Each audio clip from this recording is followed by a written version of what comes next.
Good evening. Thank you. My name is Jelani Cobb. I'm Dean of Columbia Journalism School.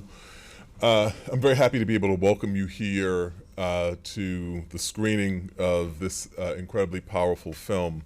The co-sponsors for tonight's event are the Simon and June Lee Center for Global Journalism, the Harriman Institute, and the Ukrainian Film Club at Columbia University, as well as the Overseas Press Club of America, and it is presented in partnership with Frontline PBS. 2,000 meters to Andriivka is more than a portrayal of war in the trenches. It is a haunting and devastating portrait of a single Ukrainian platoon trying to liberate a village. It is also a second Frontline Associated Press collaboration, the same Oscar-winning team behind 20 Days in Mariupol, a film that we also screened in this same room almost 2 years ago. This film the current film is a masterclass in war reportage and embedded journalism, told through the journalist, but also through combat, body cam footage, and intimate scenes of battle that we rarely ever witness like this. There are a few things that just kind of jumped out to me about this film in dealing with such graphic subject matter. I found myself noting, oddly enough, the restraint in the film.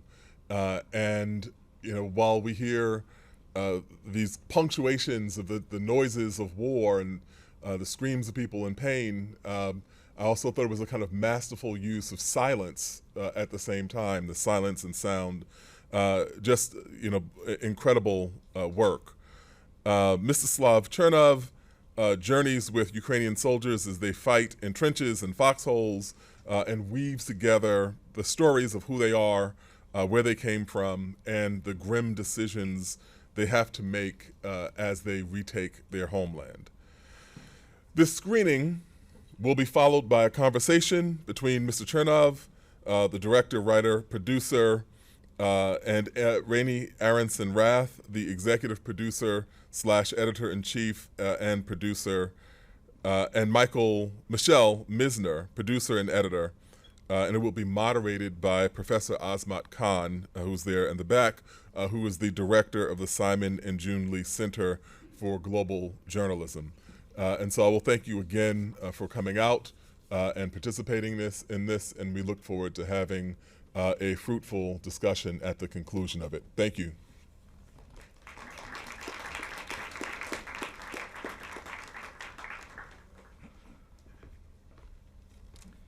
Good evening. I'm Yuri Shevchuk, the founding director of the Ukrainian Film Club at Columbia University. I was in Ukraine, as always happens every year, for 2 months in the summer, and I heard about this film just made. I watched it, and my immediate reaction was to organize its screening here at Columbia. Very often our film club is the first venue to screen the films made in Ukraine, even before they are theatrically released in Ukraine. So it's particularly a pleasure to welcome you at the Pulitzer Hall, the historic home of the Pulitzer Prize, place long associated with journalistic integrity and the pursuit of truth. Since 2004, the Ukrainian Film Club of Columbia University has been the only permanent forum in the United States devoted to Ukrainian cinema. From the very beginning, it has been a space where film, truth, and conscience meet. Tonight, it's a real honor to introduce a filmmaker whose work embodies those very ideals, Mstyslav Chernov, Academy Award and Pulitzer Prize-winning director and reporter, and one of the most powerful voices in contemporary documentary cinema. The film we are about to see, his latest, 2,000 Meters to Andriivka, premiered at this year's Sundance Film Festival. It's been chosen as Ukraine's entry for Oscar consideration this year. Next year, actually. Chernov's films aren't just records of war. They are acts of moral courage.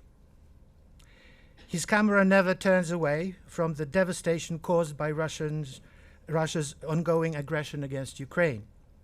It faces it directly, honestly, fearlessly, and with deep humanity. Through his work, Chernov reminds us that documentary film, at its best, is both journalism and art. It bears witness, and it calls us to act.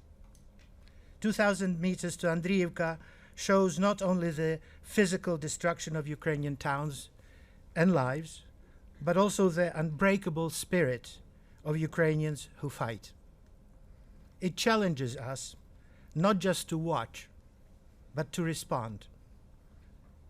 Not only to understand evil, but to stand against it. Please join me in welcoming Mstyslav Chernov, a filmmaker whose dedication to truth and justice honors the finest traditions of both journalism and cinema.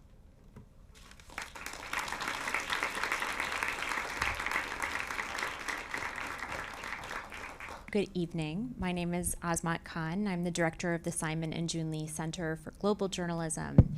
And I am so pleased to be here tonight with some of the most incredible filmmakers and journalists that I know and whose work we value so deeply.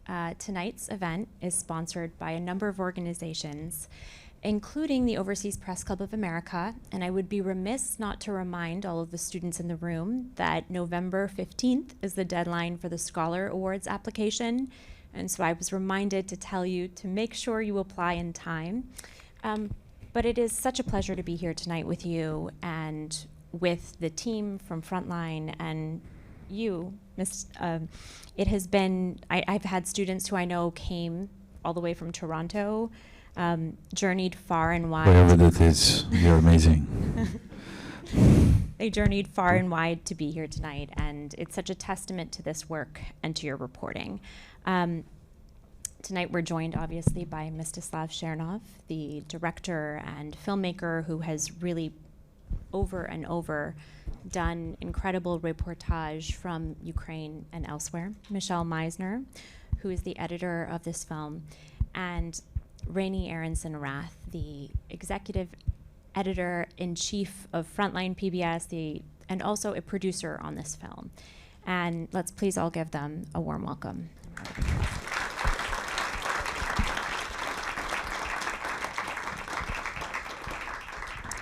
Mstyslav, I wanted to start with you and the choice to tell this story. You know, you had previously told the story of Mariupol often through the lenses of civilians. This turns to soldiers who are on the front lines. You know, early on in the film, we're told there's little access, independent access to these front lines. And yet you have produced this incredibly immersive, incredibly intimate, excruciating, immersive account of the battles taking places and the questions that loom over that. What went behind the choice to make this film? I think there is always a path between in documentary. Yeah, in documentary is always a narrow path between a choice and a story that comes to you. You're always searching for something, and you sort of know what you're looking for, but also you're open to new story. Could you bump the mic just a little bit more up? Is that? No, it's fine. So you always look for, thank you, you always look for that story that is right there. And Mariupol was such a tragic event, and for me and for so many people. And after Mariupol, I went to Bucha, I went to Kharkiv, my hometown. I kept shooting, but also we started editing. We all met and we started discussing the production of Mariupol Film Assembly, of their news dispatches that I made from there. but I also kept shooting. We started editing, we started online, but I kept shooting. I kept looking for a story, and I kept looking for a story that could be like a response to that. There was so much loss, there was so much tragedy, losing homes, losing city, losing families, surviving this invasion, that I wanted to find the story that would tell, would have an opposite motion. And so 2023 came the biggest counteroffensive in Ukrainian, in this war, and it was spoken about, and the entire front line was on fire, and of course that would be my choice of that story, but it's not enough just to have in mind an opposite motion. So there were several platoons that I kept following, and then 3rd Assault Brigade and Fedya and Andriivka emerged out of them because it seemed the most symbolic and simple at the same time, because in a complex topic like war, of course, you're looking for a simple story, because you need a simple story to tell about a complex topic. And yeah, it's like again, for each documentary, it is probably a perfect storm, a combination of those things. But there is something in your mind that you look for.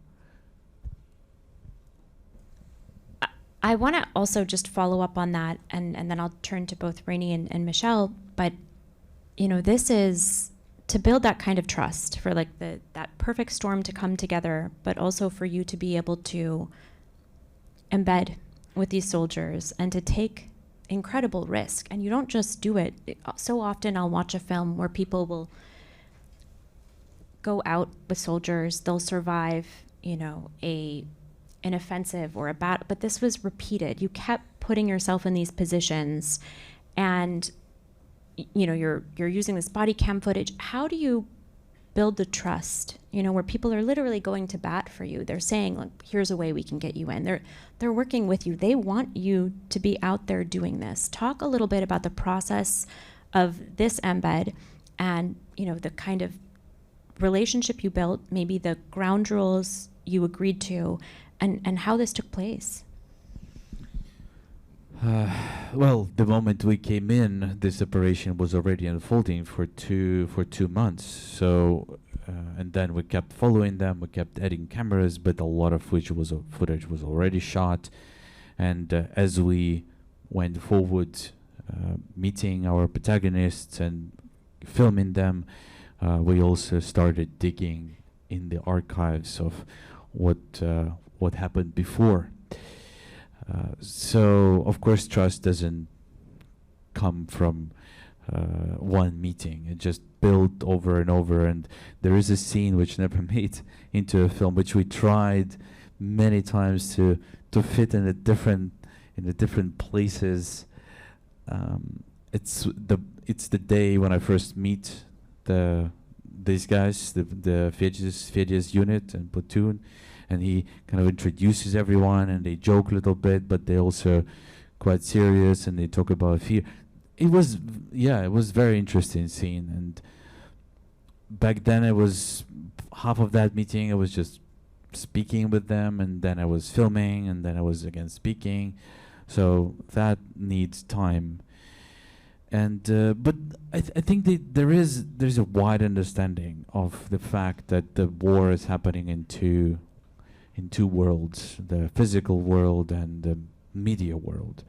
And I'm not saying that a journalist or filmmakers is a soldier, of course, but I'm saying that the soldiers understand that the picture of the flag of the village is almost as important as the flag of the village. And there is a reason why we are hiding, Fedya is hiding the flag, and we are not wearing the blue journalist vests, because that is the fact that is known to Russians too, but they do want that picture to be taken, and so they go far to risk their safety to help you to get there. But again, it's not that straightforward. Of course, not every platoon will do that, and it just takes time, a lot of time. And just to, you have all worked together before, famously, Oscar famously, but can you tell, Raney, can you talk a little bit about this collaboration? And, you know, it is obviously so extraordinarily cinematic. It is stunning footage. It is extraordinary trust built with sources. And it is also incredible journalistic rigor. Can you talk about the combination of that cinematic nature and journalistic rigor and the vetting and fact-checking and incredible journalistic process that went into this film? Sure. Hi, everyone. Thanks for coming. Thanks for being with us. So I just want to give a special sort of nod to Mstyslav and Michelle. Michelle is also a producer and editor. That their collaboration, I just want to start with their creative collaboration, is nothing short of inspiring. So the two of them are going to talk about their process, and I hope especially the students will listen, because sometimes you find partnerships with people who have different skill sets. Like, you know, she's an incredible editor, producer, Mstislav's an incredible director, but together, and producer too, for that matter, but together they somehow have this kismet that works. And for me, as a person who runs Frontline, that's my biggest joy. So my biggest joy is to see people who have talent and help them and bring them together, and also be in the room when I can be, but also just allow them to find their voice. And that's why if you watch enough Frontline, you'll see everything has a bit of a unique voice, because I'm looking for authorship. And the authorship here is cinematic journalism, because it's led by a journalist. So Mstyslav, obviously you're a journalist, and so the way that he's gathering in the field is ethically done in the journalism standards sort of way. And then when we're back in the edit, because Michelle works at Frontline and we work together so closely, it's also being edited with just sort of the ideas, the standards, and truth in mind, right? So they're not trying to manipulate the story or tell the story in a way that it didn't happen. And then all of us work together to really make sure that's the case. And sometimes, you know, when you're in an edit room, we're all very close, we're all very good friends. You know, there are moments where we're challenging each other in the edit. But for the most part, you know, if you want to be a filmmaker, you have to like to collaborate. That's the other thing. If you don't like group work, then this is not the field, right? But that's just something that I need to also add, which is that the Associated Press was the first collaborator with us, with Mstyslav, and on this film as well. And we really met Mstyslav through the incredible footage that was coming out of Mariupol. I met Mstyslav by seeing the work that was coming out before even knowing the person. And then when I met you, you know, I could tell within about a half hour, because I called her breathlessly after, that he was a filmmaker, just the way that you spoke and you thought about sequences and you thought about the scope of the story. So it's just really, it's an honor for me too. And Michelle, were you getting a lot of this footage in real time? Can you talk about the process of the relationship? Because I know that I've heard this from many people now, that the way you two have worked together has been incredibly symbiotic. I'd love to hear more about the process that went into producing and editing and taking what is really extraordinary and haunting material and weaving it together in the ways that you all did. Sure, yeah. Also, thank you for being here tonight. Thanks for Columbia for hosting and Azmat for speaking with us. So we are, after 20 days in Mariupol, we were sharing that film and spending a lot of time together on the road and out in the world. And one of the things that I think was grounding in that experience is, particularly for Mstyslav, if I may say so, is to talk about what he'll continue to do. He spoke to that earlier. He's always thinking about what's the next story. You know, let's talk about how this would work. I saw this, what about this? And he had so many great ideas that we were developing as we were working to share 20 Days in Mariupol. And one of the stories that he shared that he had filmed in September was this. And to be quite honest, he had it in mind pretty clearly from the beginning, in the sense that he found this group of the brigade. He had formed relationships with them where they allowed him to go and follow them through the forest. And they showed him the footage. The first piece of footage he saw was the soldier Gagarin who is killed in that scene. That's the first piece of footage that Mstyslav saw, and he thought, okay, how can we work with this material that is so powerful and so in the moment? How can I lead the audience through that material? And how much is there? Is there any more? And so that's when he started working with Alex, and Mstyslav began working with getting more material from the brigade. So to answer your question in real time, what happened from my perspective is Mstyslav came back with the footage of the, he actually did a short piece for the AP, a written piece, and then he was working to cut together, experimenting with how would he blend his original footage with the helmet cam footage, and had this concept, this idea of how this film could work. And so we started editing his original footage. They also continued filming, and then we would continue to get footage from the brigade as they were able to send it, and we were liaisoning with their office to send us more, trying to get more, getting the raw footage, kind of working through that process.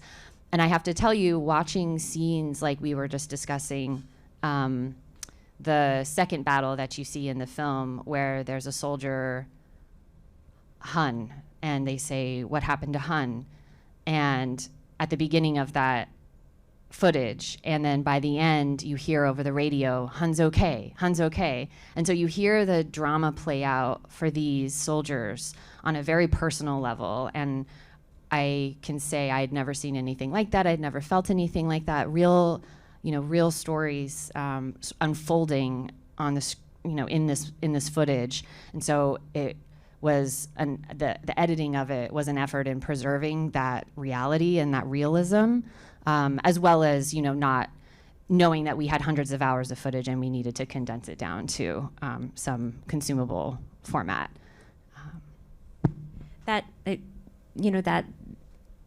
There are all of these moments in the film that keep you on the edge of your seat. We left Hun behind, or the APC fails, or you meet Freak, and he's describing that he's really just a boy who went to Polytechnic school, and you're connecting. And then there are these moments that have you bracing yourself for what's to come, and sometimes the person survives, and then sometimes your voice comes in and you tell us that in 5 months Freak is injured and they never find his body. What went behind some of the choices here where you step out like that and you tell these stories both in this, you're incredibly present, and then you back up like that? Just describe that process, and also just the experience for you in getting that close to someone, this boy, and then you asked him a question that I have to ask you about. You said, it's just a forest. And I wanted to know, was that your belief? Were you asking for the audience? What went in when you were having that conversation with Freak? Yeah, I think these moments and the choice of how to describe these moments and these discoveries, what happened to these boys and these men,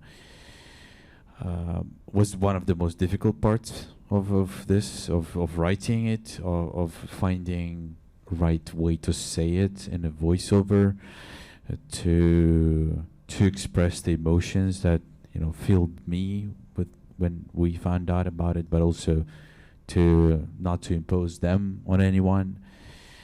And also we if you see, the entire film is told very much from a present time, and it is discovery as we go, so it is very realistic in the moment unfolding of the story. So when you have suddenly, when you need to go forward and tell something only from like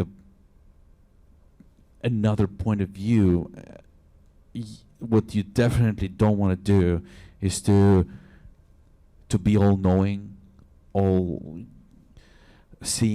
eye in the moment when you are actually with them.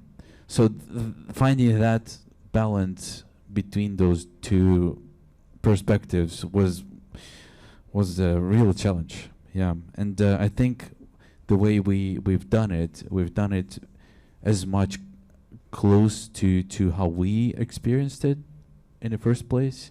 When we received the news that they died, we made that horrible discovery, and we were filled with that sadness in the editing room, or getting the message on your phone.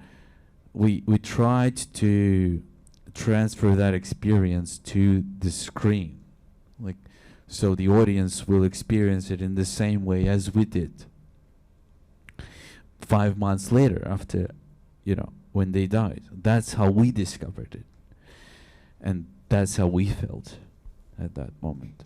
Another way one might have approached it is to do an epilogue at the end, or to come back and show the soldiers, but that, as Mstyslav was describing, didn't feel appropriate for this telling and this story, because you spend such brief but intimate moments with these soldiers, and as he moves through the forest, and it's in that moment that we thought the impact of learning that news was so powerful. And it's also my experience when we were editing it. I saw a scene and I would say, there's this footage of this soldier and he's smoking and it's beautiful. I can't believe, it just feels so lovely, and he's such a lovely man. And I loved watching his footage, and Mstyslav said, oh, that's Sheva. He died. So that and is I would exactly discover that very recently. Yeah. Before telling you. It would be later, yeah. So this is it's bringing that experience into the story, and it was a literary technique as well. We looked a lot at literature and how people and authors would foreshadow or create, play with time, and so that was something that inspired us as well. There was the second part of your question which I didn't reply. It was about the forest, and you're asking him. It's just a forest. Yeah. If he saw that, and yeah. Yes, and that's actually a very interesting question. I think when I'm asking that question, I know the answer. I know subconsciously, but I'm not going there with answers that I have in my head. I'm walking with them, and that process of walking with them is also a process of discovery. I think the way you approach the main theme of the film, and that's not a formula that can be applied probably to all the films, but it is generally a good advice when you getting into the story, when you starting developing and knowing your characters and knowing the events that are unfolding. It's good to approach that with some important, for you important at that moment, question or a paradox or something that you want to know, that you want to find out. And by the time that was happening, that part of counteroffensive was happening, there was already a feeling there was so much loss, and it wasn't going that as everyone expected. So I already arrived there with this question that I really tried to find an answer for. So I kept asking it from everyone, from Fedya, from Freak, and that is the theme of the film. There's also just this moment where you teed up that information. This, in 5 months this happens, and he follows it with something akin to, I don't plan to die. That's not my plan. And it is very much a universalism that you step out into. You see these questions that people are grappling with when it comes to this war, and whether the price is worth it, right? It's this kind of universalism in war. And I wanted to ask, because there's a very specific choice. Jelani mentioned it in his introduction, where he said, I was really struck by the restraint in this film. It could be so graphic. And there are moments when, early on, where you see, it's almost as though, I'm curious if you maybe just cut off at a certain point so we wouldn't see it, or if, but routinely there are moments, there's, even just showing the way a hand falls to show somebody has passed, instead of the more graphic footage you could be showing. Can you just describe the process that went into those choices? Well, I do want Michelle to talk about the sort of editing around that, but I'll just share the sort of premise that we have, and the AP shares this as well, is that we don't like to show the time of actual death on camera. We try to just be graceful about that and imagine if it was your own relative, your own family. There are some times where we have actually not done that, but it's with real permission from the families. It's with real thought and sort of thinking through, you know, what should we show and how should we show it? And then you should just talk about the artfulness of how you then actually do that in the edit, because it's really such an important part of the film.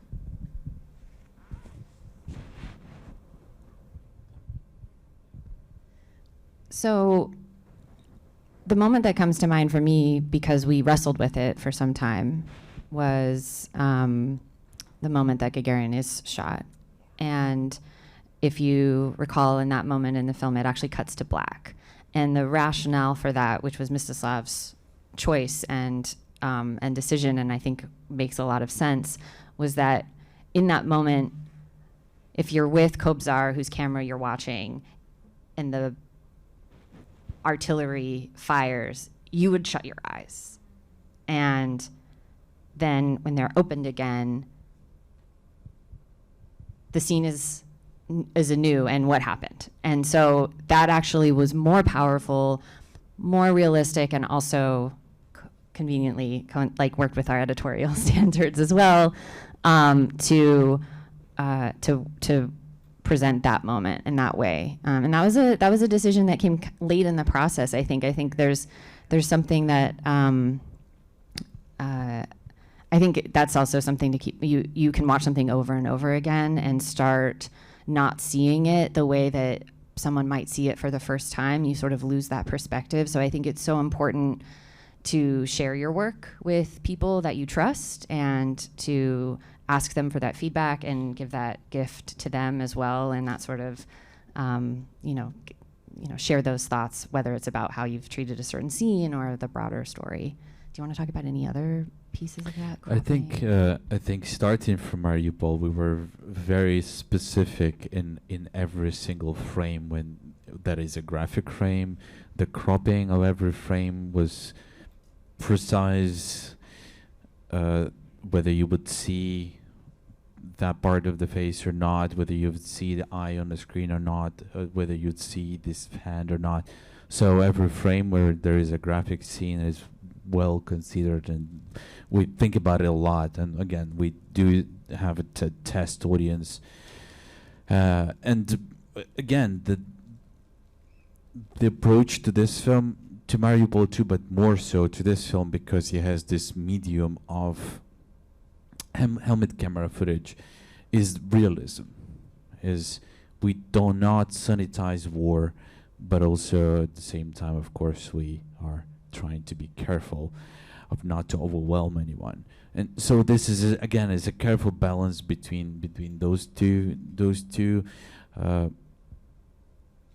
extremes. But realism is always the point. And realism is not only in what you see, but in what you experience.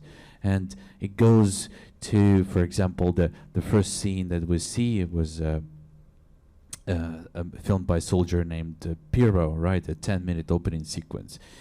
And he's alive, by the way.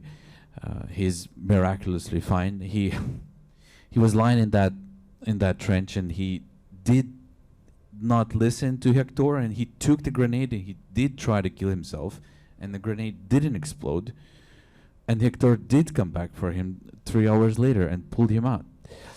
So Boris and Pirro and Hector, they're alive, and they're miraculously fine, and the cat is fine too. Fedya is fine too. He's in Kharkiv region now. He's like literally protecting my hometown. I'm really grateful to him for that. And but where was I? Yes. So the realism of that experience, and so that sequence, that particular opening scene, a lot of those cuts, a lot of that scene is edited by Pirro himself. when we were getting the footage from him, this was his memory. And you very often hear from soldiers, I have no recollection of that battle. I don't remember at all what's happening. But the GoPro remembers, the helmet camera remembers. So it is realism, but it's also a memory of that event. So yeah, that's how I would remember the moment with Gagarin. That's how I would remember the moment when my friend is dying. You kind of you want to see everything when you're trying to save him, but also you're desperately trying to not to see that. And that's where the cropping comes in. That's where you turn away your head at some important but violent moments. And by the way, we're going to open this up to questions in just a little bit. So if you want to line up at the microphone, please feel free to do so, because I know they're eager to hear your questions. But you mentioned something, Michelle, that really struck me, where you said we studied literature.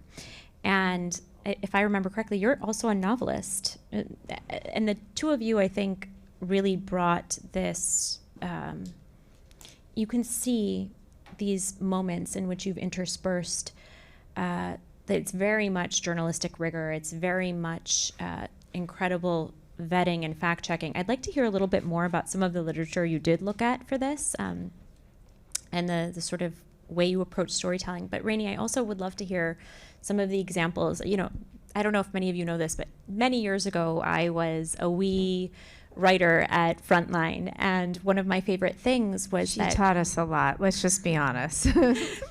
Well, my memory of this is my GoPro says that in these meetings, like Raney would just walk us through, these major films. She would walk through the whole staff through these choices, and at every turn there was some ethical and journalistic decision which dramatically would change these films. And she would walk us through what we do, and she really has, I wish you could see it in action, because her fingerprints are all over every single Frontline in these powerful ways. Can you talk through, that's my memory, but can you talk through just, an example from the film of, one of these hard choices you had to make?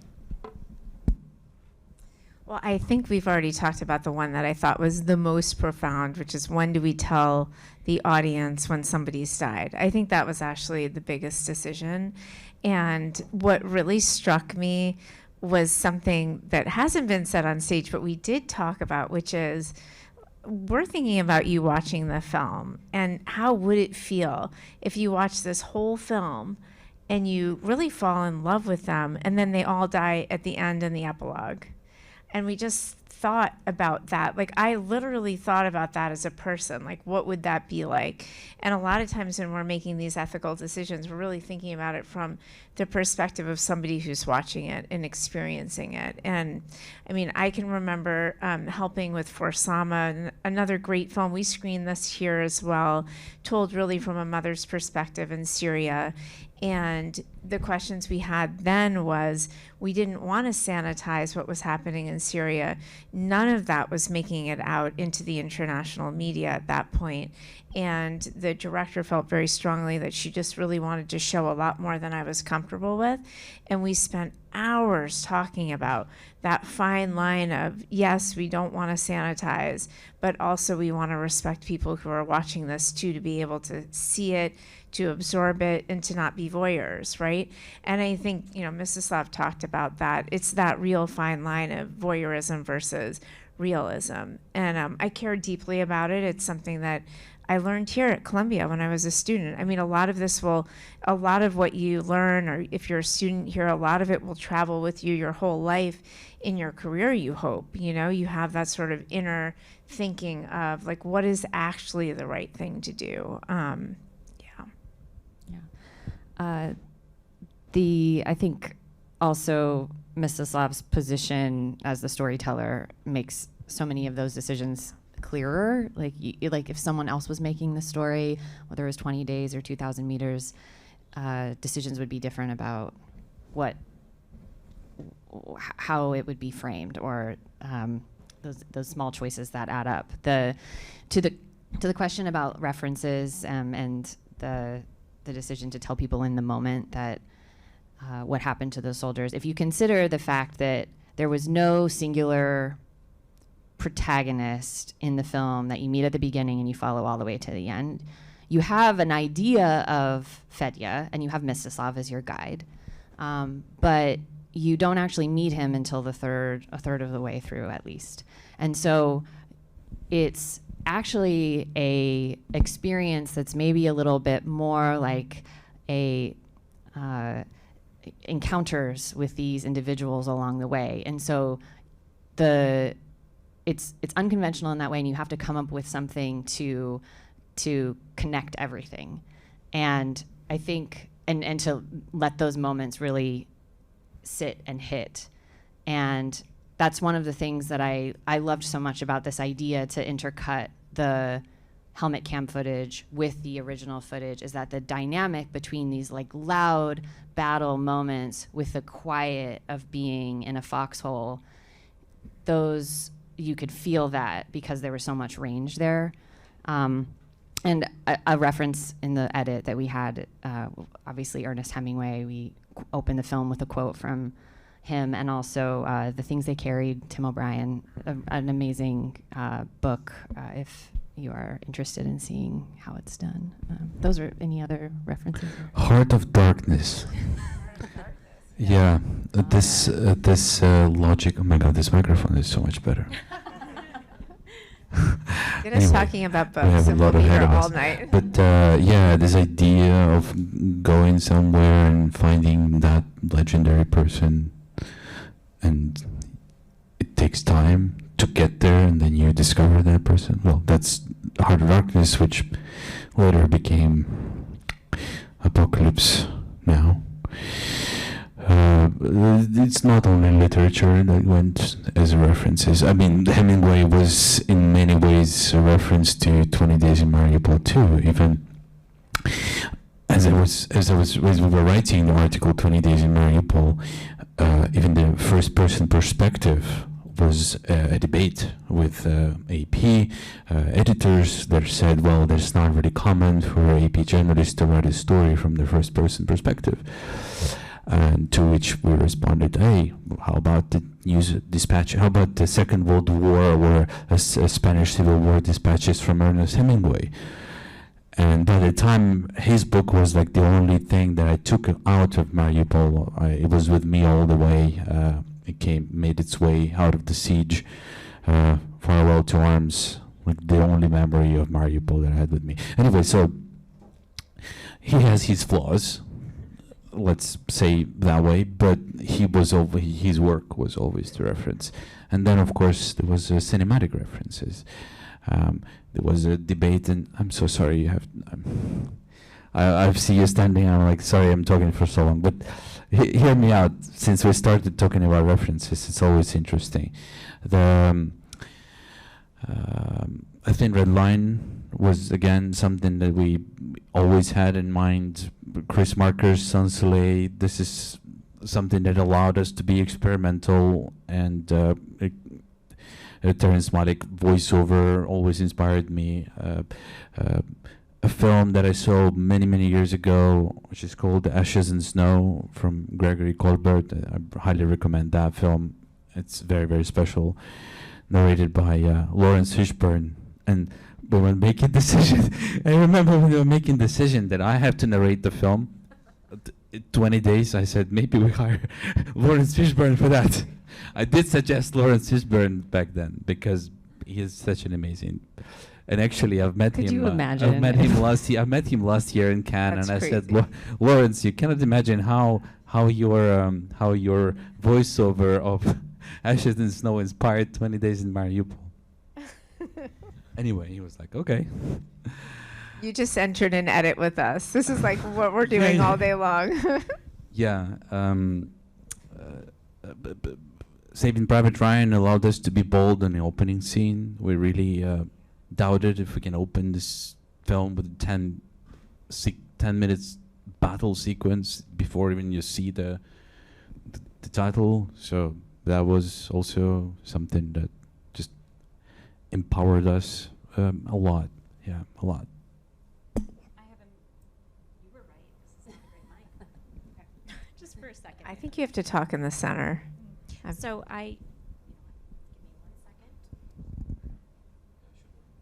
Yes, okay. So before you ask questions, just a reminder that a question is a question, and we want to get through as many as possible. So if you can be your journalistic and succinct but brilliant selves, we would be so grateful. And tell who of us you want to respond.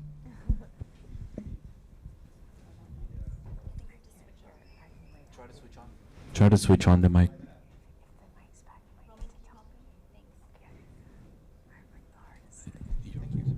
Привет. I have two questions. The first for Mstyslav. First is a translation issue, and the second I may do if there's another round after the others. So I noticed that in at least a couple instances where the subtitles displayed that very colorful expression in English, motherfucker, the underlying word in Ukrainian was pederast. Yes. Which is very good of course, point. Go on. Cognate, exact same in English, pederast, although in both Ukrainian and Russian has a more specific connotation as an anti-gay slur. Yes. So, in the spirit of realism and not sanitizing and showing their humanity and all that stuff, if this is the way some of these guys are, then why not show the way these guys are? It's a very good point, and we've been discussing what is the best, so to speak, best translation of certain words. And there is a character in the film. His name is Duda. He has a talent of speaking a very complex sentences that contain just profanity. But to your point, so the word pederast, which we translated as a motherfucker, in Ukrainian and Russian have been used for so long and so much that it actually lost its. I'm talking about the general perception that it lost its original anti-gay meaning and went into more general insult level. So because it was overused, because it was used just for any kind of insult, its insult level, if there is such thing, is at the same level as a motherfucker in, I'm so sorry, I hope that recording can be edited too, as the motherfucker in English. So we would not think about literal translation, but we would think about the gravity of that word and of its general use within the conversations between the soldiers, and motherfucker did seem to be the most appropriate on that level word. It's an amazing question. Yeah, that's the first time we've heard that question. So interestingly, I also have a language question. Great. My name is Roman. I'm a former student of Azmat and a journalist. The one scene that really, they all stuck out to me, but one scene that really stuck with me was a conversation that you had with Freak, where you noticed his accent and you asked him where he was from and when you guys had started switching to Ukrainian, and that you also mentioned that you had started switching to Ukrainian even though you're from Kharkiv. I guess my question is, how important do you think that sort of conversation or theme is in your work and in the coverage of the war? And also, do you think that we as an audience who may not speak Ukrainian or Russian miss out when we don't know the context behind that conversation? Oh, that's great. We always wanted to talk more about language, and we just didn't have chance to do so, as on many other topics in this film, like theme of nature and it's growing back. There are several topics in this film which I would love we could explore, but there is just no time, and the focus has to be sharp. But just the conversation of language, just to go to that Ukrainian Russian first, and what it means on the ground right there. Interestingly speaking, even if you are two Russian speaking Ukrainians, just telling you my observation, and which is rare right now, that you are not comfortable for some reason to talk in Ukrainian to each other. Regardless of that, you start conversation with Ukrainian. Ukrainian language became some kind of identifier of friend-enemy. So you start speaking Ukrainian, the person starts speaking Ukrainian back, and you're immediately identify as ally. If that person responds Russian to you and you speak Ukrainian and the person responds Russian to you, something goes wrong in that conversation. But I've seen instances of people starting to speak Ukrainian to each other, getting comfortable, identifying each other as friends or as, you know, allies, and switching to Russians. Because in some cases, and that's the very recent case, it's not in this film, but I've spent some time with pilots that are flying airplanes, and interestingly, again, they have studied to fly. They studied in the school when it was still Russian language, and so in a moment of really high distress and urgency, they would switch back to Russian, just because that's how their mind works. But then they switch back to Ukrainian. So that fluidity of language is always there. But the Ukrainian language is ultimate identifier. That's a very interesting topic. I'd love to dig it deeper. We just didn't, don't manage that. And then this whole like variety of languages that you hear in the film, that some of it is plainly Russian, some of this is Ukrainian, pure Ukrainian, some of it is Surjik, which is somewhere in the middle. And you hear how one of the soldiers switches to Russian when he speaks to a Russian soldier in a trench. So that is quite interesting. I hope that replies to your question. Hi, I have two questions. The first question is, you have a very rich background, like in journalism. How did it shape your approach to filmmaking? And the second question is, in some of your interviews, you mentioned that you're planning like a trilogy of films and you're going to make a third one. So I'm curious, is it something you're working on right now? And how different is it going to be from the two films we've seen? Thank you. Okay. Also, please keep asking my colleagues. I don't want to be the only one who responds all these difficult questions. We love it. We love it. We just start listening to you like we do in the edit room. We're happy.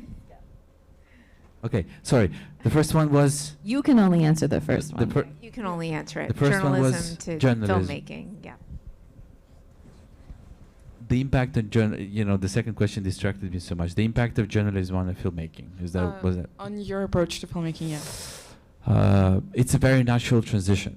It's a very natural transition, as you saw maybe in 20 Days in Mariupol. You can see that transition real time. It starts in the style of the shooting in 20 Days in Mariupol starts with very journalistic, short takes approach,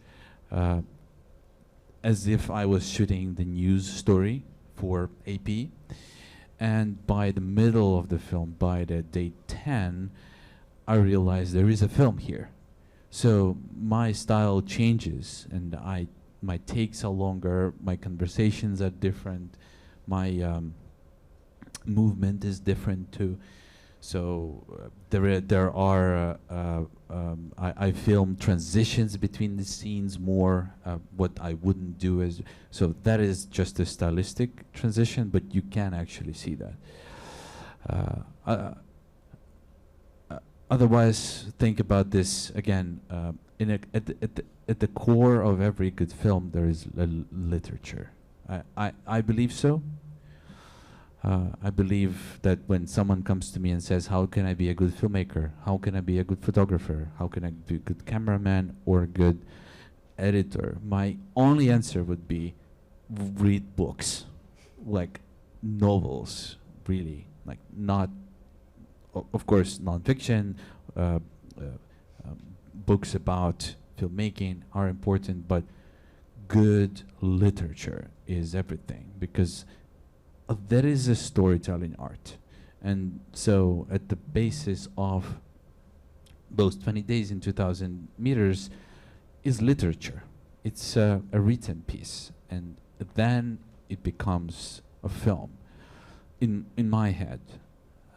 Even when I'm entering, like, if I was to come in the room right now and start shooting this scene, it would be first a language pattern. What is happening, who's doing what are the reactions of the people who are sitting in the audience, what are the small details that nobody sees. But that's how I would shoot it. And yet it's a literature. But that applies to journalism too.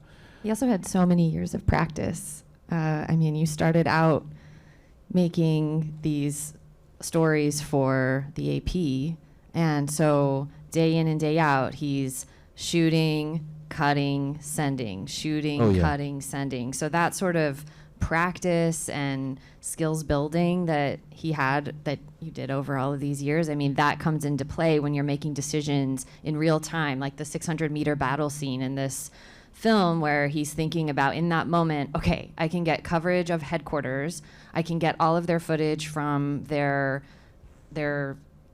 screens that I'm filming, I can try to get that raw footage as well, I can intercut that with the helmet camera from Fedya and Courier on the ground. So thinking about making those decisions in that moment, what sort of coverage you need, how it's going to cut together, years of practice.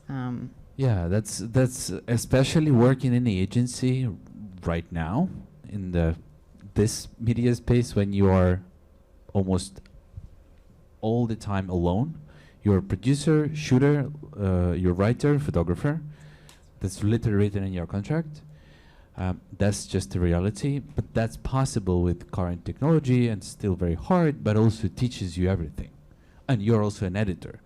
So you come in, you shoot, you edit, you write, you take pictures, you send. The reason why this photo exists is because my photographers went, oh my God, I need to take a picture, right?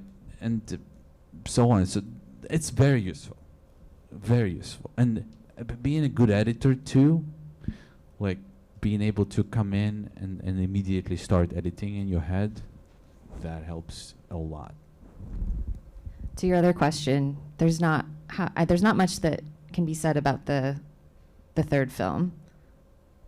No. Not yet. No, but what I can tell you is that I'd love to see, because war is such a complex issue, and again, this is just my home, so while it's going on, that's just what I'm gonna be focused on, and trying to change perspectives according to what is also is the main perspective right now in the moment. In the beginning of the invasion, war crimes and impact of the war on civilians, that was the main focus of the world, and that's what the film was about.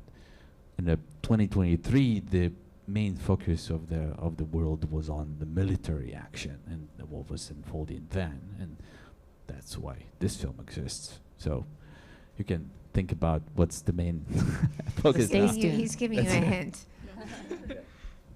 Thank you. Yeah, just you guys, we have so many people with great questions. Right, that's what I was about to say. So why don't each of you, maybe threes, just ask maybe the three of you, so Max and Tasnia, and please just ask a question, and then they'll do three questions, and then they will answer. I like this format. I haven't done this before. All right. Hi, thank you so much for being here. Really beautiful film. I'm from Kiev, and I have cousins that are on the front around Donetsk area, and since they've been conscripted, it's been much harder to get in touch with them and understand what their daily life is like, and this has been like the most vivid picture of that experience. So thank you, but my question is, what is your guys' relationship like to the soldiers since shooting this, and what is it like to keep in touch with them, and how are they doing? I'm sure that you built strong friendships with them in the midst of filming this. So we get all three questions. Oh, yeah. Thank you. Hi, I'm It's a good Taz. memory test for us. Okay. Yeah, I was thinking that too. I'm Tasni. I work at Frontline. You started the film with a Hemingway quote about what all that remains is a name. And by the end of the film, it seemed like you were more hopeless than the soldier about reclaiming Andriivka and rebuilding. And so this is a question for the editor, producer, and filmmaker, but did you find it more difficult to face that hopelessness and despair, or to mirror the hope of the soldiers? And did that affect the choices you made with the film? That was a long question. Good luck remembering that. At the end of the film, seeing the complete destruction of the village of Andriivka, my emotional reaction was indescribable. And then as a student of history, I started wondering, in my imagination, about, at the end of the Second World War, the Germans, in evacuating Paris, were ordered to destroy Paris, and they didn't. What was your emotional reaction seeing the destruction of Andriivka? Your personal reaction? Do you keep in touch with the soldiers? Yes, we do. Every time I go back to Ukraine, we try to keep in touch with Fedya and with the platoon. And of course, they went to see the film, and that was a very important moment for us, very worrying. They haven't seen the film until the premiere, so they and their families came and not just saw the film, but saw their reaction on the film. And there was this huge theater with 700 people and standing applause to all the soldiers and the families and the Sheva's family and Freak's and just Kobzar's family. Everyone was there, and they were standing, and there was so much appreciation and honor. And to zero this boy who speaks to the Russian soldier in Andriivka in one of the final scenes, he lost his legs and he was standing on the stage, and Fedya was holding him so he could stand for that 10 minutes of the ovation, of standing ovation. So yeah, those moments were, and since then we kept in touch. And Alex recently went to Gagarin's mom, and they went to his grave, and they watched the film together with neighbors and the family. And that's what we're just trying to do. We're just trying to keep following up and to know what's happening to who and who is where. And yeah, that's just. Yeah, and then the second question was about the pessimism, the feeling of optimism and pessimism in the film, and that was definitely something we talked about. Yeah, I'll have to respond to that one. Yeah. That is actually a very delicate choice, a very delicate choice of tone, and then that choice was there to be made almost until the very end that we just closed DCP and sent it off to Sundance. And I have to tell you this, it is difficult choice for me, because my pessimism is coming not only from what I see on the battlefield, but from years in a war zone. I've been in a war zone for a decade, and not only in Ukraine. I've been in Syria and Iraq and Afghanistan and Gaza, Libya and Karabakh, and all of those experiences was horrible, and I hate war, and I'm allergic to war, and I can't bear its stench, and yet it's just destroying my home. So naturally, when you're there, that's how you feel, and you do want to express that, but again, the thinking behind the expression of that feeling comes also from being very careful in portraying the soldiers. When you are making a film about military, and that's probably gonna be some story you will do in the future. You are always walking thin line between paying an honor, giving an honor to what these men do and what they sacrifice, but also being too praising, too glorifying, and going into glorifying war. And that is a hard line to walk, especially if you are from that country, because those are my friends. Like, those are guys who could be my colleagues, who could be my university buddies. And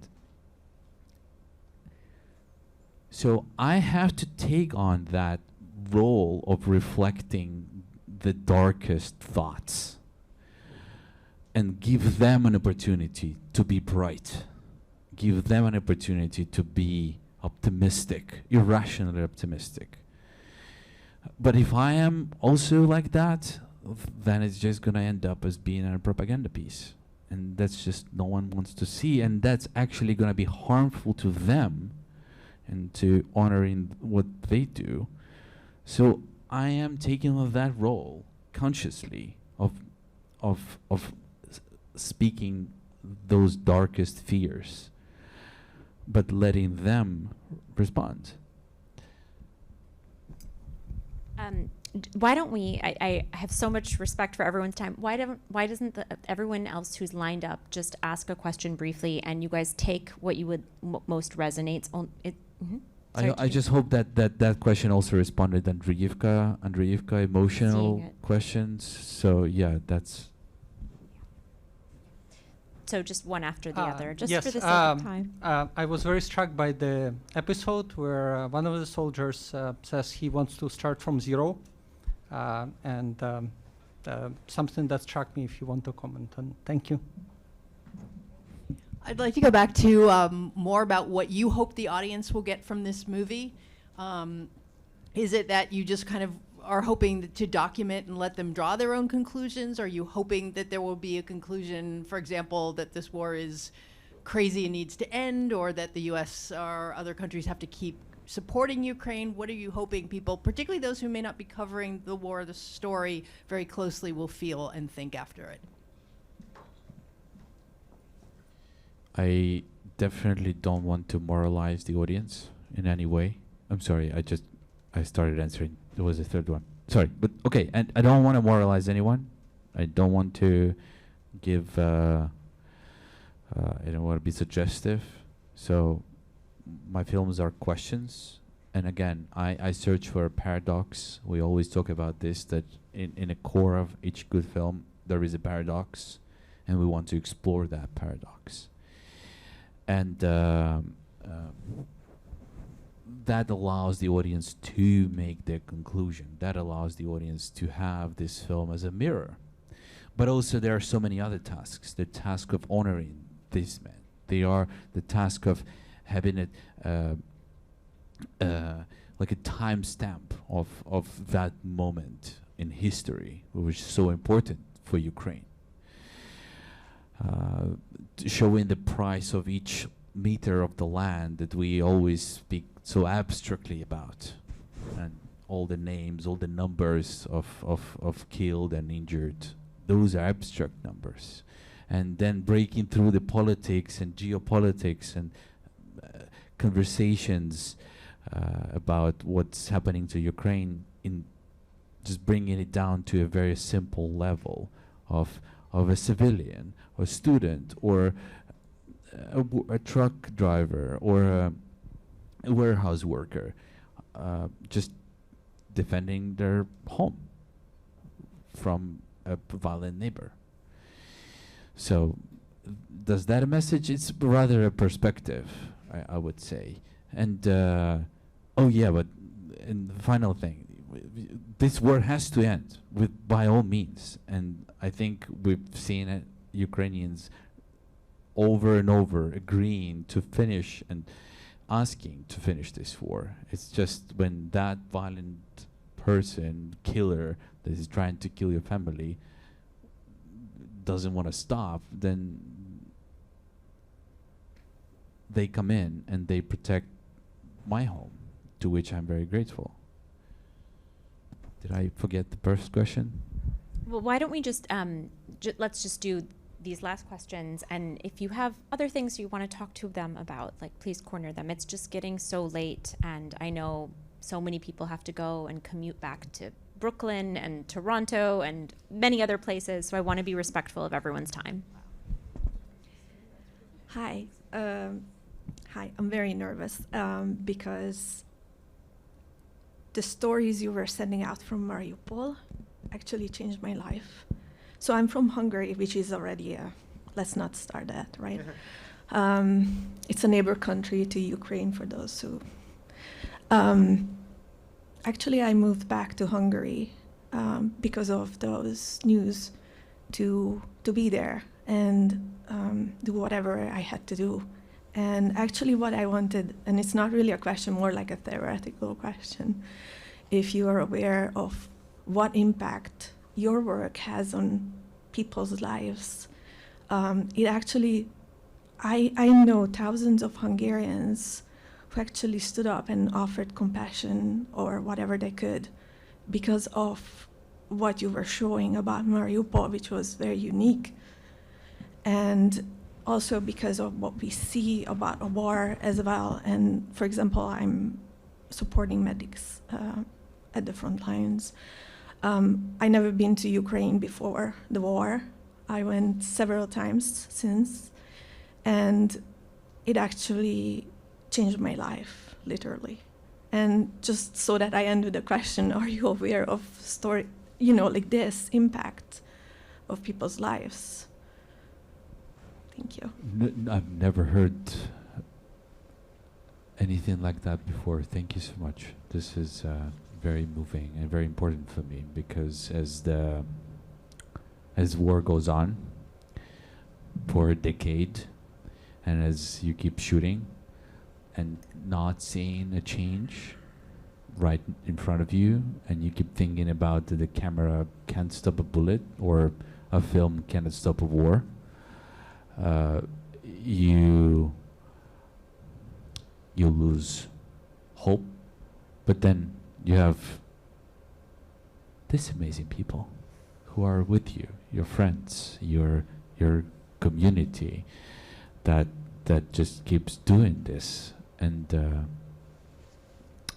you just don't stop. And then you hope for impact, but you realize that it takes so much more than a film or a photo or an article to actually stop a war. It takes political will, social will, sometimes military force to do so, and that's scary.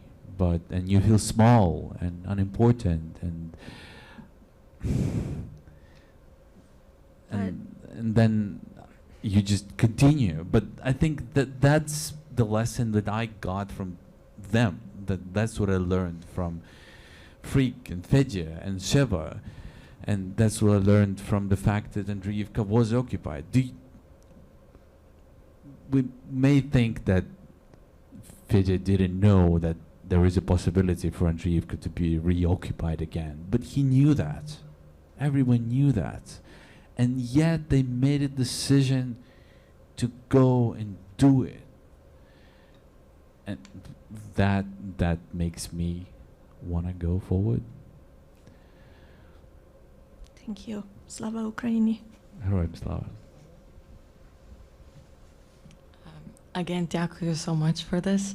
I'm wondering, one of the topics you mentioned, you were thinking of exploring more as nature, and I noticed a lot of your transitional scenes are nature. They're, flies, rats, and eventually the cat, Andriivka, and I'm wondering, why do you guys, is that a symbol of sorts? What went through your head when you were recording those scenes, and is that like that sign of like restoration and nature coming back? Thank you. There was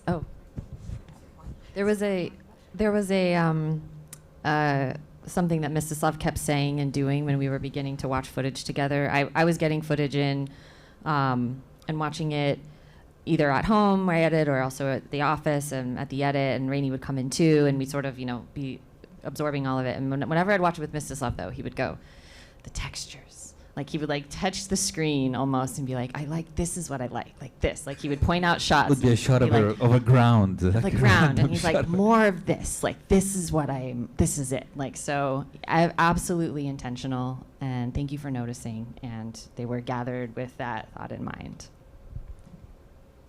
But it's such a big topic, the nature coming back to life. It's such a big topic. I think there's another Ukrainian film called Divya that came, that was filmed almost at the same time. It came a little bit later, but that explores just the impact of war on nature.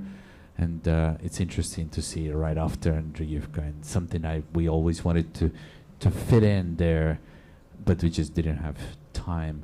One moment that I desperately wanted to explain or to show, but just didn't work, is at the moment when I jump out of the armored vehicle in the very beginning of the forest, and it's green.